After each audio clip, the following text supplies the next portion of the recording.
नमो रियंताणं नमो सिद्धाणं नमो आयर्याणं नमो अध्यायाणं नमो लोये सभ्यसाहोणं। पंच परमेष्टि भगवान की, अनंत अनंत सिद्ध परमेष्टि भगवान की, 1000 देवादिदेवास अनंतनाथ भगवान की, आचार्य भगवान रवि सेन स्वामी की, आचार्य भगवान विद्यासागर जी महाराज की, आचार्य भगवान विशुद्ध सागर जी महाराज की,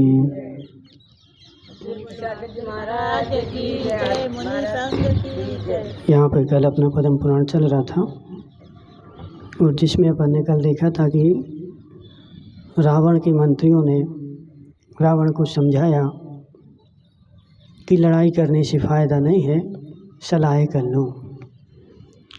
तो रावण भी मान गया सलाह करने के लिए और एक दूत जो था वो राम के पास भेजा गया, जो शांति दूत बना करके भेजा।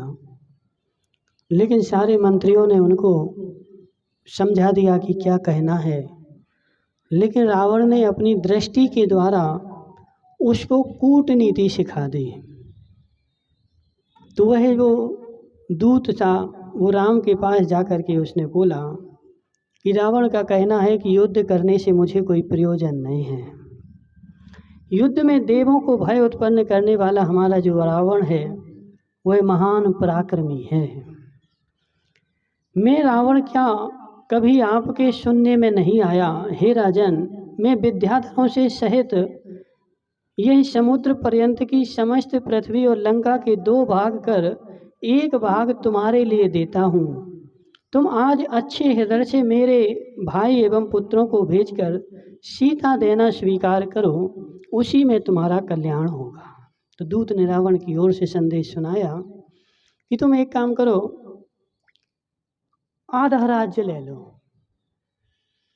और हमारे जो भाई तुमने बंदी बना रखे हैं उन भाइयों को हमारे लिए वापस कर दो और सीता भी रावण को दे दो। सीता के बदले में हम क्या कर रहे हैं? तो आधा राज्य दे रहे हैं। रावण कितने खंड का अधिपति था? 3 खंड का अधिपति था। तो एक सीता के लिए वो आधा मतलब 1.5 खंड देने को तैयार है। 1.5 खंड ले लो और हमें सीता दे दो। है उसको तो देखो, उसके मन में सीता भरी हुई थी। रावण के मन में सीता भरी हुई थी, उसको तो सीता चाहिए थी।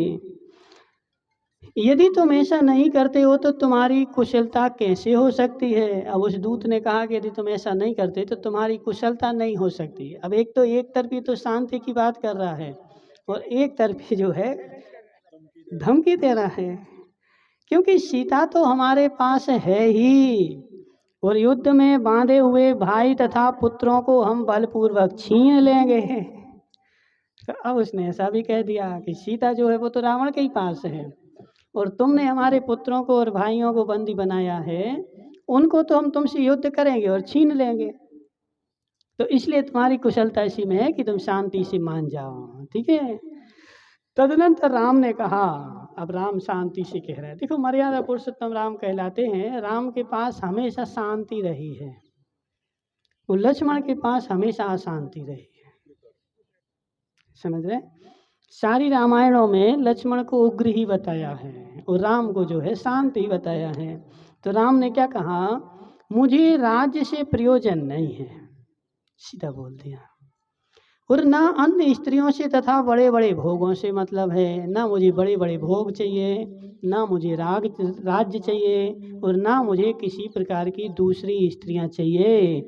यदि तुम परम सत्कार के साथ सीता को भेजते हो तो हे दशानन, मैं तुम्हारे भाई और पुत्रों को अभी भेज देता हूँ। तुम तो एक काम करो, हमें आधा राज्य नहीं चाहिए, हमें तो क्या चाहिए? सीता चाहिए। तुम हमारी सीता दे दो, हम तुम्हारे लिए तुम्हारे पुत्र और भाई दे रहे। शांति हो गई। अब देखो कितनी बड़ी बात है। इसको अपन देखेंगे, क्या नाम है, चंदू भाई। अब इसमें से तुम द्रव्यान योग निकालो। क्या निकल रहा है कि राम के पास निष्कषायता थी। वो तो कपड़े पहने थे और कपड़े पहने हुए भी, लेकिन थे कौन? छाया सम्यक दृष्टि, अनंत अनुबंधी नहीं थी उनके पास, ठीक है। अनंत अनुबंधी का अभाव था। तो कैसे था अनंत अनुबंधी का अभाव कि इतने बड़े संपत्ति मिली, लोभ मिला, लालच मिला, लेकिन क्या बोल रहे हमें नहीं चाहिए। समझ रहे हैं? तो हर आदमी पैसा के लिए क्या करने को तैयार नहीं है। और कितना पैसा मिलेगा तो इतना सा, कितना मिलेगा। अरे यार, इनके सामने कितना पैसा तुम्हारे पास है। जो जी यहाँ पर चर्चा चल रही है कि वो आधा राज्य तेरा, नहीं 1.5 खंड का राज्य तेरा है, तो उस 1.5 खंड के राज्य के सामने तुम्हारे सारे बांसवाड़ा का धन भी कुछ भी नहीं है, तुच्छ है। समझ रहे हैं ना? क्योंकि जो इनके पास धन था और तुम्हारे पास जो धन है, क्योंकि इनके तो घरों में ही सोना लगा था। तुम जो पत्थर लगाते ना राकेश जी, तुम्हारे यहाँ क्या लगा, पत्थर की सोना? दीवालों है नहीं, पत्थर के नीचे है। राकेश भाई नहीं रखा रहे दो। लेकिन उनका जो था सारा घर ही सोने का, छत भी सोने की, पिलर भी सोने की, जमीन भी सोने की। अपने यहाँ तो घर में पत्थर लग जाए तो आसमान में देखते, अरे हमारे घर में पत्थर लग, क्या लगा पत्थर? वहाँ तो मणियाँ लगी थी, चंद्रकांत मणि और जी मणि वो मणि, सोना चांदी, तो ऐसे उनके घरों में लगे। तो उनके घर के सामने तुम्हारे घर की कोई कीमत नहीं। और इतनी सारी राम को मिल रही, लेकिन फिर भी क्या बोल रहे, हमें नहीं चाहिए। इसको बोलते हैं निष्कषायता। कषाय का मतलब क्या होता है? इच्छा। कषाय को हम दूसरी भाषा में बोले तो कषाय का मतलब क्या है? इच्छा। कषाय का मतलब ये नहीं कि अपन जो बोलते हैं अरे गुस्सा नहीं कर रहा जी, गुस्सा कर रहा है तो खूब कषाय है, नहीं कर रहा तो कम है। गुस्सा से मतलब नहीं कि गुस्से ही अकेली कषाय नहीं है। आदमी शांति से बैठा है, कुर्सी पे बैठा है तो निष्कषाय हो गया क्या? कषाय का मतलब है इच्छा। दादाजी मास्टर साहब 80 के हो गए, इच्छा किसकी है?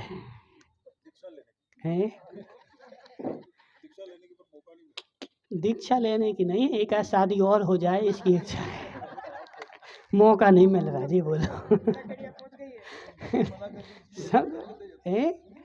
हाँ वो देखो, इच्छा तो है। हाँ हाँ, इच्छा तो है वास्तव में। और इच्छा नहीं होती तो त्याग कर दिया होता। त्याग किया क्या? त्याग किया कब किया है? तो उनका त्याग किया, नई शादी करने का त्याग किया क्या तुमने किया मंगलेश दादा?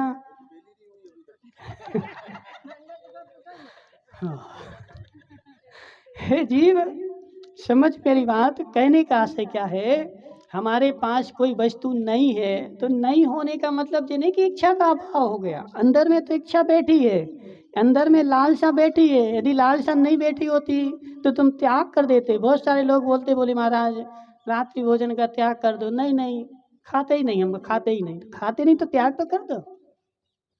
नहीं नहीं, त्याग नहीं करेंगे। क्यों नहीं करेंगे? क्योंकि अंदर में लालसा बैठी है ना। कभी बाहर गए और नहीं मिला तो खाना पड़ा, तो इच्छा तो बैठी है। और उस जो इच्छा बैठी है ना, उसका नाम ही कषाय है। जो अंदर में लालसा बैठी है, इच्छा बैठी है, उस इच्छा का नाम ही कषाय होता है। और जो निष्कषाय जीव होता है, उसके अंदर की इच्छा ही खत्म हो जाती है। राम की इच्छा खत्म हो गई। पहले तो अपना अयोध्या का राज्य छोड़ के आ गए, फिर रावण ने 3 खंड का राज आधा दिया, 1.5 खंड का राज देना चाहा। लेकिन क्या बोल रहे, हमें मतलब ही नहीं है, हमें तुम्हारे राज्य से किंचित मात्र भी कोई भी प्रयोजन नहीं है। हमें किससे प्रयोजन है? तो हमें तो अपनी सीता से मतलब है। जी निष्कषाय जीव की एक पहचान और है, उसको अपनी चीज से ही प्रयोजन है, पर की चीज से प्रयोजन ही नहीं। उसके गले में लोहे की चेन हो तो उसको लोहे की चेन से मतलब है, उसको दूसरे की हीरे की चेन भी हो तो प्रयोजन ही नहीं, मतलब ही नहीं है। और अपना क्या है कि अपने गले में भले पड़ी हो लेकिन दूसरे की दिखती है, अरे देखो इनकी कितनी अच्छी है, दिख रही कि नहीं, जबकि पता है कि मिलेगी नहीं, लेकिन उसमें हमारा मन बार बार जा रहा है, लालसा वहीं पे दौड़ रही है, और ऐसा मन कर रहा है कि यदि कोई उपाय हो जाए और ये मिल जाए। मिलेगी नहीं, लेकिन उसकी इच्छा बनी है। इच्छा बनी है मतलब उसके प्रति तुम्हारी कसाय है, ठीक है, इसका नाम कसाय होता है। हाँ, तो अनादि की अनंतानुबंधी बैठी हुई है, तो वो संस्कार डाल रही है और उसके संस्कार जो है चले जा रहे हैं। तो अपन यहाँ पे देखें तो वो क्या बोल रहे हैं, मुझे कोई मतलब नहीं, किससे, ना धन संपत्ति से मतलब है। और रावण ने और भी बोला था, तुम हमें एक सीता दे दो तो हम विद्याधरों की हजारों कन्याएं तुम्हें देंगे, सीता से भी सुंदर सुंदर। तो इसलिए उन्होंने बोल दिया कि ना हमें तुम्हारी कन्याओं से मतलब है और ना तुम्हारे राज्य से मतलब है, हमें तो मात्र अपनी सीता चाहिए है। मैं सीता के साथ मृगादि जंतुओं के स्थानभूत वन में सुखपूर्वक भ्रमण करूंगा। जैसे मृग वगैरह जंगलों में घूमते ना, तो हम तो जंगल में घूम रहे थे, तो हमें हमारी सीता दे दो, हम तो जंगल में मृगों की तरह घूमेंगे, हमें नहीं चाहिए महल तुम्हारे, ठीक है।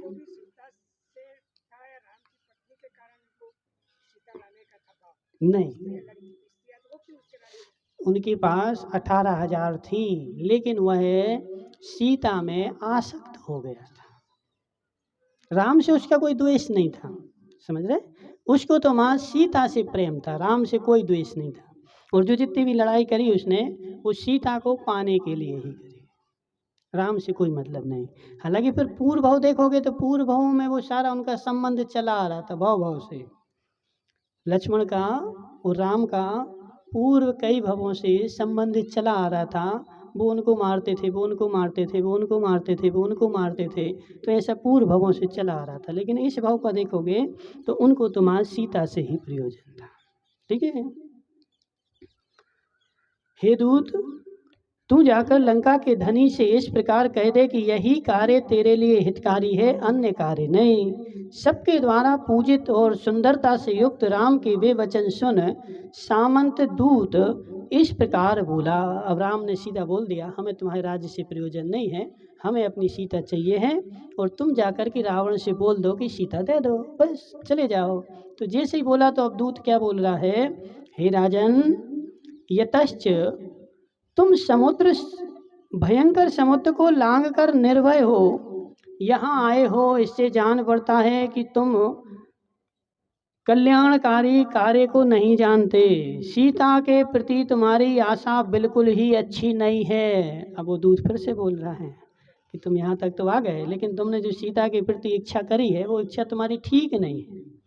अथवा सीता की बात दूर रही, रावण के कुपित होने पर अपने जीवन की भी आशा छोड़ दो। यदि सीता की बात करोगे तो रावण कुपित हो जाएगा, और जैसे ही रावण कुपित होगा तो तुम्हारे जीवन बचे ऐसी कोई आशा नहीं है। यदि गर्मेंद्र ने तुम्हें 2 वाहन भेज दिए और छल पूर्वक तुमने मेरे पुत्रों और भाइयों को बांध लिया, तो इतने से तुम्हारा यह कौन सा बड़ा चढ़ा अहंकार है, क्योंकि मेरे जीवित रहते हुए इतने मात्र से तुम्हारी कृतकृत्यता नहीं हो जाती है।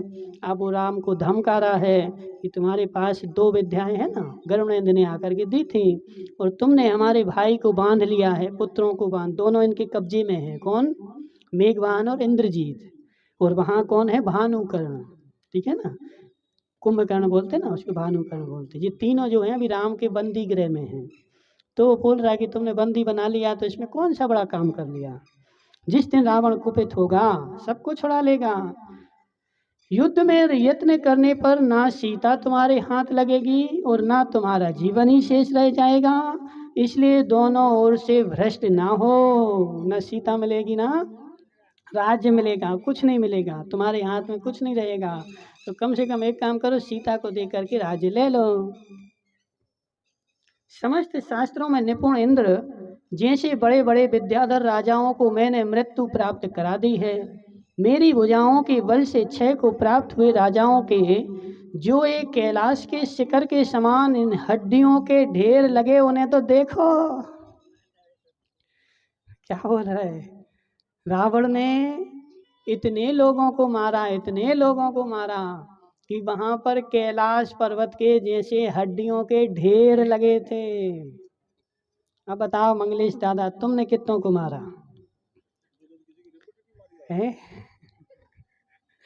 रावण ने कितनों को मारा, क्योंकि वहां युद्ध होते थे ना, जब एक एक युद्ध होता था तो लाखों करोड़ों मरते थे।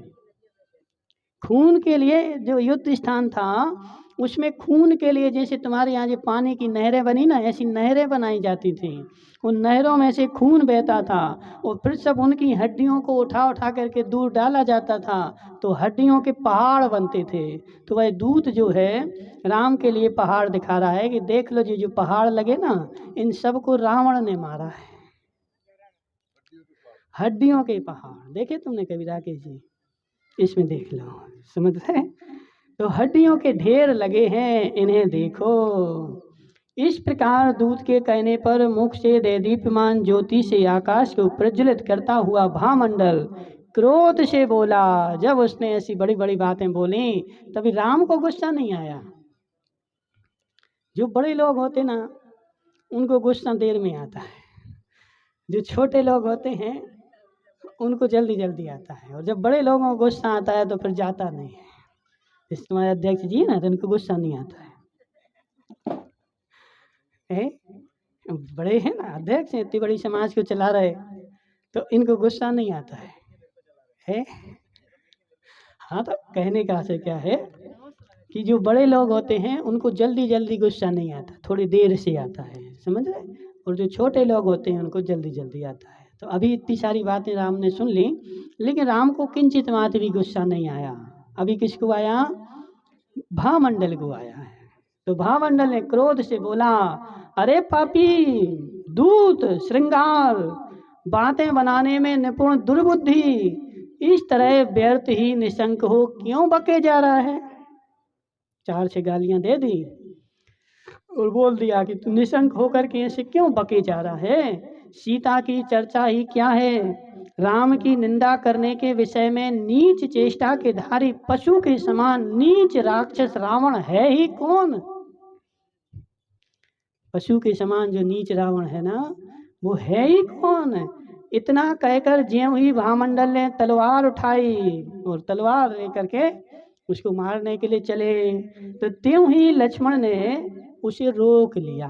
शांति, क्योंकि जो है ना दूत है, ये जो बोल रहा है ये नहीं बोल रहा है। कौन बोल रहा है? बहुत सारे अपन टीवी में देखते ना, तुम लोगों ने वो तिरंगा फिल्म देखी हो? तिरंगा फिल्म देखी किसी ने?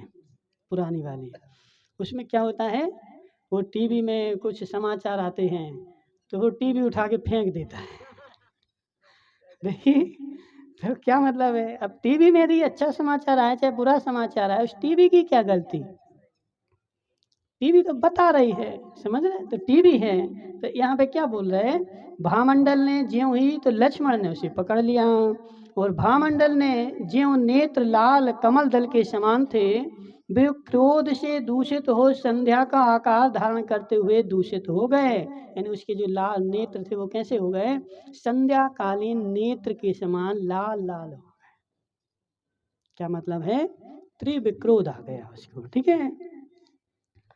तदनंतर जिस प्रकार विष कणों की कांति को प्रकट करने वाला महासर्प मंत्र के द्वारा शांत किया जाता है, उसी प्रकार भामंडल मंत्रियों के द्वारा उत्तम उपदेश से धीरे धीरे शांत कराया गया। मंत्रियों ने भामंडल को शांत कर दिया। शांति रखो, अभी गुस्सा करने से कोई मतलब नहीं है। हे राजन, अयोग्य विषय में प्रकट हुए क्रोध को छोड़ो। इस दूत को यदि मार भी डालोगे तो इससे कौन सा प्रयोजन सिद्ध होने वाला है अपने जीवन में? देखो, एक बात देखना चाहिए, यदि अपन कोई काम करते हैं तो उस काम से हमारा कौन सा प्रयोजन सिद्ध होगा? क्योंकि देखो, बिना फल के तो संसार में कोई काम करता नहीं है। करते हो क्या सुरेश भाई? तुम बस बागी द्वारा छोड़ करके यहाँ आ गए, क्यों आ गए? है? कुछ ना कुछ तो प्रयोजन होगा ना। वहाँ से छोड़ करके यहाँ आ गए, कुछ ना कुछ तो प्रयोजन होगा। बिना प्रयोजन के संसार में कोई भी काम नहीं करता है। तो अपन ऐसे 24 घंटे में जो काम करते हैं, उन कामों में अपन को देखना चाहिए कि इससे मेरा प्रयोजन क्या सदेगा। मंगलेश दादा बाजार में गए और बाजार में जाकर के घंटा भर बैठ गए। कहाँ बैठ गए? चाय की दुकान पे, पान की दुकान पे, किसी की दुकान पे, और तुमने यहाँ वहाँ की चर्चाएं लगा ली। आधा घंटा निकल गया। अब उससे तुम्हारा प्रयोजन क्या सदा? कुछ मिला क्या? और उतने ही में देखो आज के आदमी की, देखो मंदिर में यदि स्वाध्याय चल रहा हो, आधा घंटा हो रहा हो, तो उसमें मन नहीं लगे, काय में लगे। और वही आदमी देखो, हमने बहुत सारे लोग देखे मंदिर में स्वाध्याय चल रहा, बैठ जाए, नहीं जरूरी काम है, जाना है, नहीं बैठेगा। और वही आदमी फिर बाहर कोई चर्चाएं चल रही थी तो घंटा भर चर्चाएं करता रहेगा। नहीं तो अभी जब अंदर जो बोल रहे थे बैठ जाओ, से तो बोल रहे थे अध्यक्ष जी जाना है, और जब बाहर जब चर्चाएं चल रही थी तो फिर नहीं जाना था। तो इंटरेस्ट तो आ रहा था लेकिन जाना नहीं था। समझो बात को, समझ रहे? तो कहने का आशय क्या है, बिना प्रयोजन के कोई भी काम नहीं करना चाहिए। जो भी करते हो, माताएं क्या करती हैं, वो मोबाइल लिया, खिसकाते कि नहीं खिसकाते, इंस्टाग्राम खोला, यूट्यूब खोला, ऐसे ऐसे ऐसे ऐसे करते करते करते घंटा भर भी निकल जाए तो पता चलता क्या? पता चलता क्या? करती तुम नहीं करती? नहीं देखती, मोबाइल नहीं देखती है? कितना, एक आध घंटे, आधा घंटे और कम, 10 मिनट? हाँ बहुत अच्छा है, अच्छा है। तुम तो नियम ले लो, 10 मिनट से ज़्यादा नहीं देखेंगे। नहीं देखना चाहिए। हम तो बोल क्या रहे, उसको ऐसे ऐसे करते घंटा भर निकल जाए और घड़ी में तुम देखो, अरे अभी तो चालू किया था। राकेश जी, होता कि नहीं? तो 1 घंटा हमारा जो है वो नाश हो गया, उससे कोई भी हमारा प्रयोजन सिद्ध नहीं हुआ। समझ रहे? तो यहाँ पे बोल रहे हैं, वर्षा ऋतु के मेघ के समान विशाल हाथियों के नष्ट करने में निपुण चंचल केसरों वाला सिंह चूहे पर कभी क्षोभ प्राप्त करता है क्या? विशाल बब्बर शेर है, और बब्बर शेर एक बार चला जा रहा था किसी को मारने के लिए, बड़े गुस्से में जितेंद्र भाई को मिला, बोले कहाँ जा रहे? अरे वो चूहा उपद्रव कर रहा है, उसको मारने जा रहे हैं। तो ऐसा होगा क्या? कभी नहीं होगा। क्यों नहीं होगा? क्योंकि शेर है, और शेर चूहे को मारने जाए तो शेर की इज्जत खराब हो जाए है? शेर चूहे को मारने जाए तो किसकी इज्जत खराब हो? शेर की इज्जत खराब होना कि तुम मारने किसको जा रहे हो? तो चूहे को जा रहे हैं। समझ रहे? तो सामने वाला होना चाहिए। इसलिए मंगलेश दादा, तुम किसी को यदि गुस्सा भी करो तो सामने देखना बराबरी वाला है कि नहीं है। नहीं, वही तो बोल रहे। हाँ, यदि सामने किसी को अपन मार रहे, किसी को पीट रहे, किसी से गुस्सा कर रहे, तो राकेश भाई वो बराबरी का तो हो, तो मजा आता है। अब कोई छोटे गरीब को, आदमी को मरे मराए को तो मारने चले गए, तो क्या दबाना, उससे तुम्हारी पोजीशन और खराब हो गई। समझ रहे? वो पहले से मरा हुआ है। तो ऐसे वो उसको समझा रहे हैं कि रावण के शब्दों को मानो प्रतिध्वनि ही है। यह जो दूत है वो कौन है? यह तो मात्र रेडियो के सदृश है। जैसा रावण ने इसको जो पढ़ा लिखा के भेजा है, जो बता के भेजा है, शुभ मात्र वो वैसा वैसा कह रहा है। यह प्रतिध्वनि है। यह दीन पुरुष है, पुरुष तो रावण है, और सबका, इनका सबका आकार मात्र पुतला है। इस प्रकार शुआ आदि पक्षियों को जैसे पढ़ा दो वैसा पढ़ने लगते हैं। बोलो मिट्ठू राम राम। समझ रहे? बोलते ना मिट्ठू राम राम, तो मिट्ठू बोलता राम राम। अब उस मिट्ठू को स्वयं पता नहीं कि राम राम क्या होता है? हाँ, जैसा उसको रटाया है वैसा रटा है। तो ऐसे यह दूत है, यह दूत भी मात्र रटे रटाए शब्दों को बोल रहा है, इसको कुछ भी पता नहीं है। इसलिए तुम एक काम करो, शांति पकड़ो, सीता का समागम होगा और समस्त लोग के स्वामी हम बनेंगे। तुम अपनी गुस्सा छोड़ो। ऐसे करके सबने क्या किया, भावमंडल को शांत कर दिया। भावमंडल शांत होकर के अब आगे क्या होगा देखेंगे कल। ओम नमः सिद्धेभ्याम।